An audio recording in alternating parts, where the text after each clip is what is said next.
Hi అండి, welcome back to my channel. ఈ వీడియోలో గోట్ హెడ్ కర్రీ సింపుల్గా టేస్టీగా ఎలా ప్రిపేర్ చేసుకోవాలో చెప్తాను.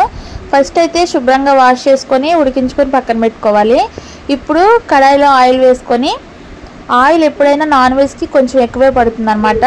ఈ ఆయిల్లోని బిర్యానీ దినుసులు వేసుకొని, నిలువుగా కట్ చేసుకున్న పచ్చిమిర్చి, సన్నగా తరిగి పెట్టుకున్న ఉల్లిపాయ ముక్కలు వేసుకొని వేయించుకోవాలి.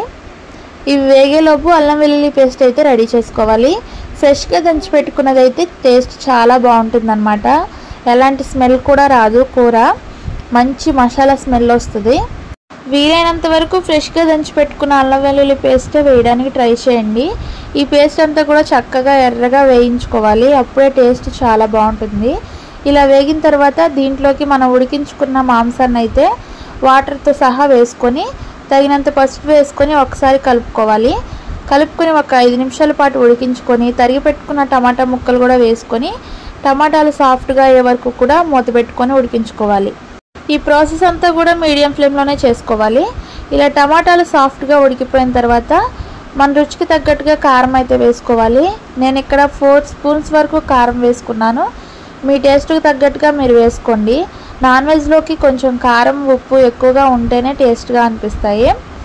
ఇలా వేసుకున్న తర్వాత ఒకసారి కలుపుకొని మళ్ళీ మూత పెట్టుకొని మరొక 5 నిమిషాల పాటు మగ్గించుకోవాలి.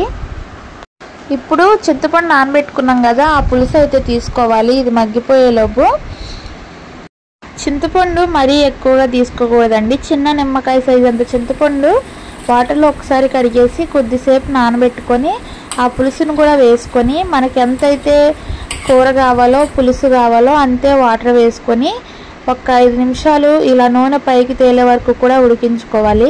ఇలా నూనె పైకి తేలుతుంది అంటే మొక్క చక్కగా ఉడికిపోయిందని అర్థం. ఇప్పుడు దీనిలోకి ఒక 2 స్పూన్ల సుమారు ధనియాల పొడి వేసుకోవాలి. అలాగే కొబ్బరి తురుము కూడా కొంచెం వేసుకోండి, టేస్ట్ చాలా బాగుంటుంది. మళ్ళీ మూత పెట్టి ఒక 2 నిమిషాల పాటు ఉడికించుకోవాలి. ఈ కొబ్బరి తురుములో ఉన్న కొబ్బరి ఆయిల్ కూడా బయటకు వచ్చేలాగా చక్కగా ఉడికించుకొని, చివరిగా కడిగి పెట్టుకున్న కొత్తిమీర వేసుకొని దించేసుకోవడమేనమాట.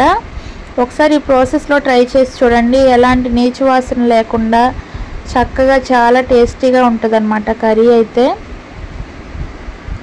ఈ వర్షాల టైంలో ఇలా పులుసులు చేసుకొని తింటే చాలా మంచిగా అనిపిస్తుంది అన్నమాట. ఈ తలక మాంసం బాలింతలు తింటే మంచిదని చెప్తారు, నడుం గట్టిగా ఉంటుంది, పాలు పడతాయని చెప్తారు. ఒకసారి ఈ ప్రాసెస్లో ట్రై చేసి చూడండి. అలాగే వీడియో లైక్ చేసి ఒక చిన్న సబ్స్క్రైబ్ చేసుకొని వెళ్ళండి. Thank you for watching. మరిన్ని వీడియోస్ కోసం మన ఛానల్ చెక్ చేయండి.